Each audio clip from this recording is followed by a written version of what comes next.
할렐루야, 우리 주님을 찬송합니다.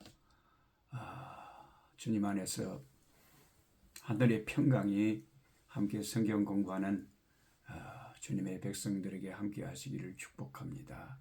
사랑합니다.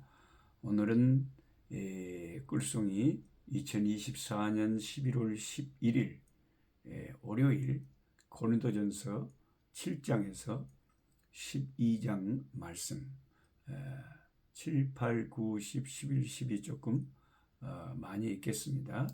쭉 읽으시면 되겠습니다. 고린도전서 12장은 이렇게 시작을 합니다. 형제들아, 신령한 것에 대하여 나는 너희가 알지 못하기를 원치 아니하노니. 신령한 것에 대해서 알기를 원한다. 근데 이런 문장에는 몇 가지 오해할 소지가 있는데요. 문장을 일단 존칭으로 바꿔야 됩니다. 이렇게 반말을 투로 바울이 고린도 교회 회중들에게 하지는 않았을 것입니다.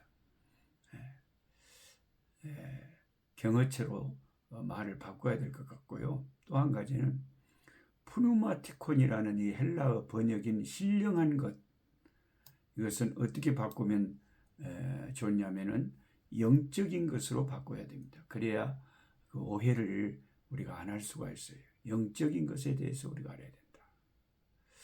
신령하다는 것은 우리 한국말로 뭔가 평범하지 않은 무슨 산신령처럼 도술이 연상되기도 합니다. 루터는 이 단어를 영의 선물, 영적인 선물들, 은사들이라고 번역을 했습니다. 제가 처음 교회를 다닐 때에 중학교 때 내가 그 믿음이 생기기 시작할 때 깨달았던 것이 영적인 것입니다. 그래서 사람들이 교회를 다니는구나. 나는 교회 다니기 전에는 영적인 것이 있는 걸 몰랐어요. 영적인 세계를 모르는 거예요. 그냥 내 눈에 보이는 이런 물질적인 세계, 이 세상만 있는 줄 알았지. 영혼이 있고 영적인 세계가 있는 줄 몰랐죠. 근데 기독교에서 내가 성경을 통해서 확실히 알게 된 게 영적인 것들이 있다 이거죠. 영적인 세계가 있다 이거죠. 하나님이 영이시고 우리 인간도 영을 가지고 있는 존재다. 이것을 다루는 것이 기독교다. 이것이 종교의 영역이다 하는 것이죠. 그래서 고린도 전서가 말하는 이 헬라어 푸뉴마티콘, 한국말로 신령한 것이라고 번역된 것은 영적인 은사, 영적인 것인데 특별한 이게 능력이라기보다는 일반적인 모든 은사를 푸뉴마티콘이라고 합니다. 카리스마죠, 카리스마. 그 카리스마가 무엇인지에 대해서 바울은 4절 이하에서 12장 4절 이하에서 이렇게 구체적으로 거론을 합니다.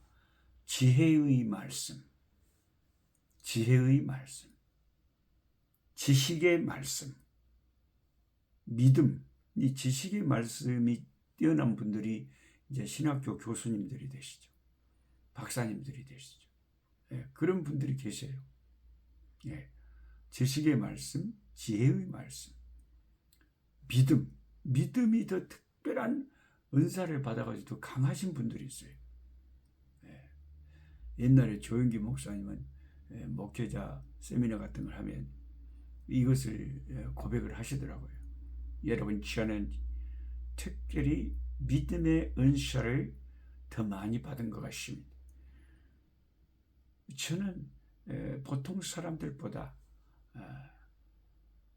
더 강하고 확실한 믿음이 제 마음에 들기 때문에 저는 그 믿음을 가지고 나아간 것입니다. 근데 우리가 그 믿음도 차이가 있다는 거죠. 하나님께서 특별한 은총을 베푸신 자가 그 믿음이 더 강한 거죠. 그전에 우리가 똑같이 교회 다녀도 믿음이 천차만별이잖아요. 믿음이 틀려요. 어쩌면 저렇게 하나님을 신실하게 다 확신하고 의지할까 하는 그런 사람하고 뭔 어려움만 당하면 참말로 하나님이 계셔? 엄마? 긴가민가 하는 사람도 있고 믿음이 굉장히 은사가 차이가 많아요. 우리는 병 고치는 은사, 방언의 은사만 은사로 생각하는데 사도 바울은 여러 가지 은사를 말하잖아요. 물론 병 고치는 은사도 있고 능력을 행하는 은사도 있고 애언하는 은사도 있습니다. 그리고 고린도전서 12장 28절 이하에서는 약간 다른 방식으로 은사를 분류하죠. 사도, 선지자, 교사, 능력 행하는 자, 신유, 봉사, 행정, 방언, 통역 등입니다. 행정도 은사네요. 저는 이 행정의 은사는 좀 약한 것 같아요. 통역의 은사도 있고 방언의 은사도 있고 그 애언의 은사도 특별히 하나님이 성령 안에서 주시는 분들이 보면 가끔 있습니다. 있어요. 저를 위해서 매일같이 기도해 주시는 제 영적인 어머니 같으신 최정기 목사님이라고 서울에 여자 목사님 계시는데 서울 그 강남에 사랑기도원이라는 그곳에 계시는데 지금 90이 다 되신 할머니 목사님이신데 이 목사님이 전에 제가 한국에서 교회 개척할 때 부흥에 오셔가지고 저를 위해서 기도해 주시는데 그때 저는 참 가난하고 힘없는 작은 전도사였습니다.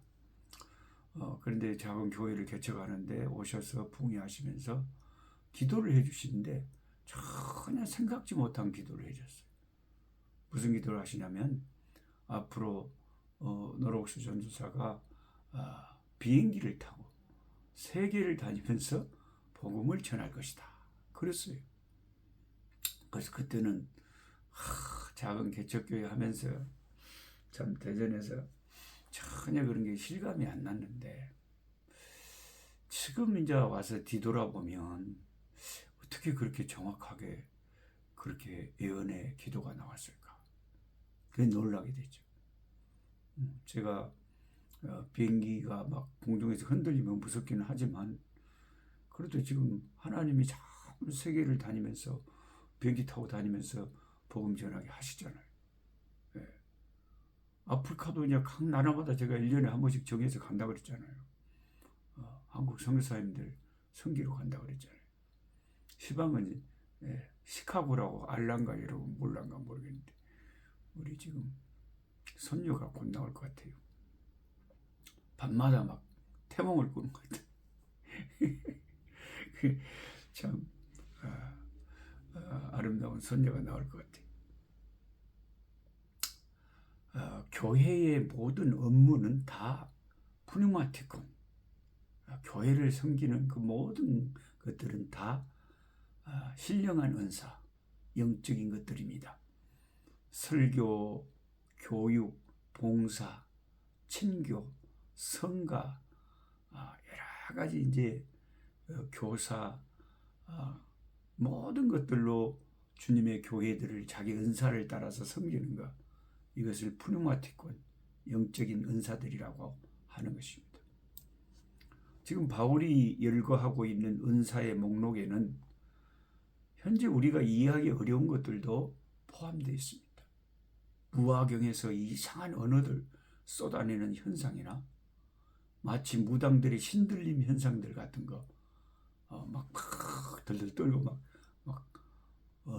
우리가 잘 모르는 막 이상한 언어 막 하는 사람들도 있잖아요.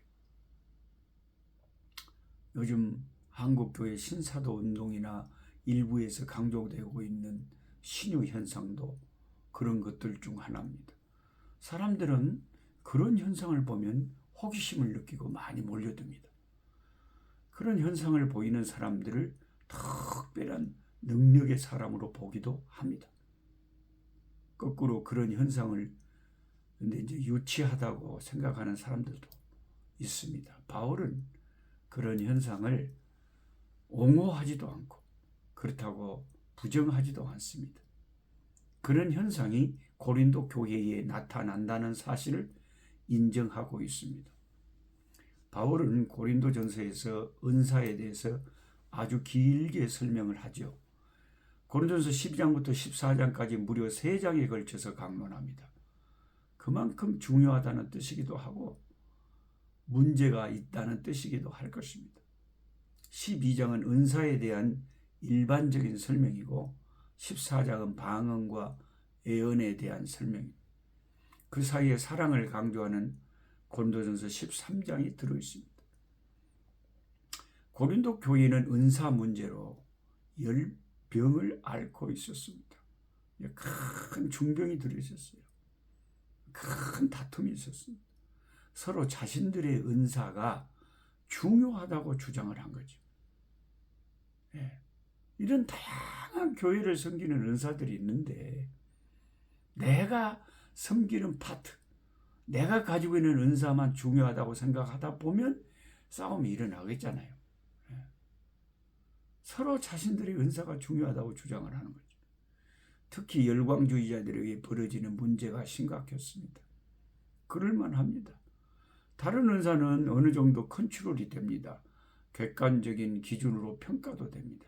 설교 은사도 옳은지 아닌지 어느 정도는 들어보면 구분할 수 있습니다. 그러나 방언이나 통역이나 입신 등은 좀 까다롭죠. 그래서 그런 사람들은 자신들의 영적 특권 의식에 빠질 위험성이 다분했던 것입니다. 고린도 교회에서 그들은 자신들의 영적 권위로 다른 은사들을 부정하고 자신들이 교회의 리더십을 독점하려고 했습니다. 그래서 문제가 생긴 겁니다. 이런 사람들이 큰 소리를 낼 때 교회가 어떻게 될지는 불을 보듯 뻔합니다. 분열과 다툼과 반목입니다. 그것이 얼마나 심각했는지는 고린도 교회 회중들이 바울의 리더십을 거부할 지경까지 이르렀습니다. 저도 중학교 때부터 교회 다니면서 교회 안에 사람들이 다투고 싸우는 걸 참 많이 봤습니다.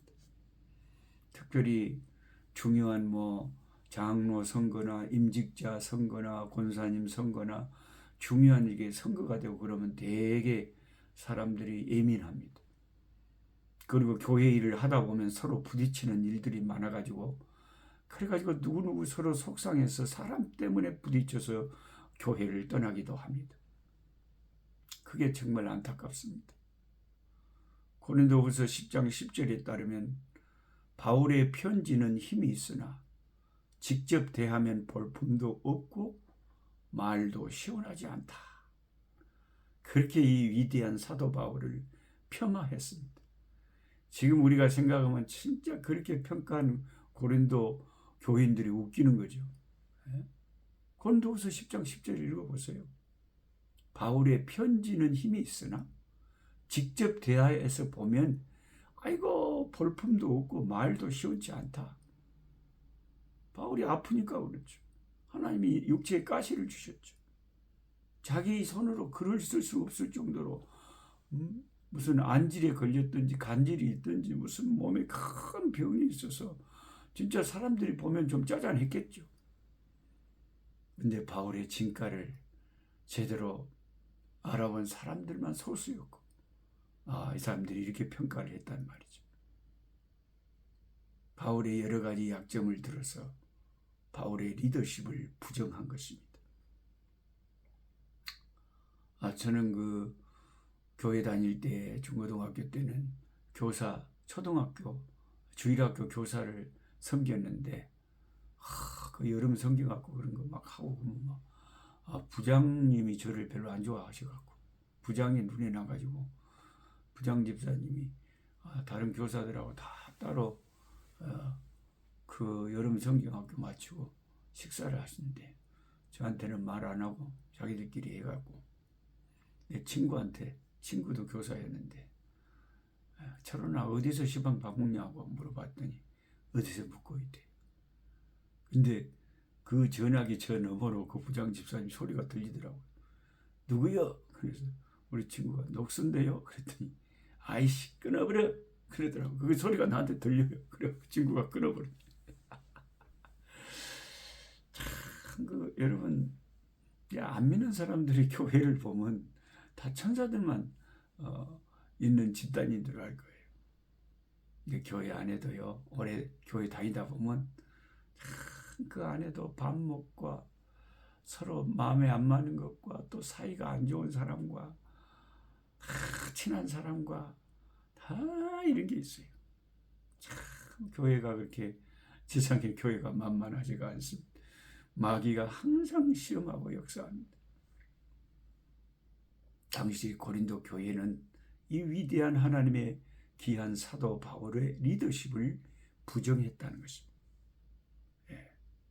본문에서 바울의 관심은 은사에 대한 분별입니다. 과도한 은사주의에 대한 또한 경고를 하고 있는 겁니다. 악령에 의한 것일 수도 있을 뿐만 아니라 다른 사람이 판단할 수 없는 은사에 치우치면 결국 교회를 병들게 하고 다투게 하고 무질서하게 하는 거죠. 은사가 중요한 게 아니라 신앙 고백이 중요합니다. 여러분. 은사 현상만으로는 성령에 의한 것인지 악령에 의한 것인지가 구별되지 않습니다. 우리가 사도신경을 암송하고 주기도문을 드리고 성탄 찬송을 부르고 주일 예배에 참석한다고 해도 예수님을 진실하게 따르고 믿는다고 하는 것과는 조금 더 열매를 봐야 되는 거예요. 예수님을 정말 주님으로 섬기는 사람이라면 그 열매가 예수님의 종으로서 주님 기뻐하시는 뜻을 순종하며 사는 것이 중요한 것이죠. 우리가 사도 바울의 가르침을 보면 은사는 여러 가지지만 성령은 같고 직분은 여러 가지지만 주님은 같고 또 사역은 여러 가지지만 모든 것을 모든 사람 가운데서 이루시는 하나님은 같으시다. 한 성령, 한 예수님, 한 아버지 하나님, 한 성령, 한 주, 한 하나님이 성도들에게 다양한 은사를 나누어 주셨다는 것입니다. 바울은 그래서 이 은사 문제를 11절에서 이렇게 정리합니다. 이 모든 일은 같은 한 성령께서 행하사 그 뜻대로 각 사람에게 나누어 주셨다. 다 교회를 섬기는 사람들마다 다 그렇게 은사가 달라서 자기의 은사를 따라서 주님의 교회를 유익하게 섬기는 것이기 때문에 우리는 서로의 은사를 존중해야 되는 것입니다. 바울의 이 은사론이 교회의 하나됨을 위해서뿐만 아니라 이 세상을 살면서도 우리가 직업에 대해서도 종교 개혁자들이 그렇게 가르치잖아요. 직업은 모든 하나님으로부터 다 받은 중요한 거룩한 콜링이다 이런 거죠. 목사님, 저 같은 목사만 거룩한 것이 아니라 성직과 세속직이 구별되지 않는다는 것이죠. 높은 자리, 낮은 자리가 질적으로 없다는 거죠. 목사나 신학자나 기업 총수나 말단 직원이나 아파트 경비원이나 모두 하나님의 부르심을 따라 소명으로 살아갈 뿐입니다. 모든 직업이 다 가치가 있고 중요하고 거룩합니다. 여러분, 저 같은 목사만 거룩하고 농사짓는 농부들 그 허리 아프게 농사짓는 분들은 덜 중요하다 생각하면 그러면 다 목사만 돼버리고 농사를 아무도 안 지어버리면 목사는 뭐 묻고 목사 일을 한대요? 밥 먹고 하잖아요. 밥이 있어야 뭘 거 아니에요. 그러면 누군가가 농사를 지어야 될 거 아닙니까? 아니, 저 같은 목사는 그러면 옷도 안 입고 설교를 합니까? 그럼 옷을 누군가가 만들고 팔고 공장이 있어야 될 거 아닙니까? 그럼 옷 입고 설교하는 사람만 거룩하고 옷을 만드는 사람은 거룩하지 않다면 이게 말이 안 되는 소리잖아요. 다 귀하고 중요한 것입니다. 우리는 고린도전서를 읽으면서 내가 받은 은사만 특별한 것으로 여기면 안 되고 성령 안에서 다양한 은사가 있음을 인정하고 서로 귀중하게 여기고 존중하고 이렇게 겸손하게 서로 하나가 되어야 될 줄 믿습니다. 하나님 아버지 감사합니다. 하나님 이 은사에 대해서 사도 바울의 가르침을 고린도전서를 통해서 배우게 하심을 감사합니다. 각양의 주님이 주신 은사를 따라서 우리는 하나님 나라를 건설하는데 아버지 섬기고 주님의 교회를 섬기고 살아갑니다. 아버지 하나님 모든 은사를 다 귀중하게 여기고 서로 존중하고 아버지 교만하지 않게 하시고 겸손하게 하여 주시옵소서. 내게 주신 은사를 따라서 우리 주님을 충성되게 섬기는 저희들 되게 하여 주옵소서. 예수님의 이름으로 기도드리옵나이다. 아멘. 약한 자 힘주시고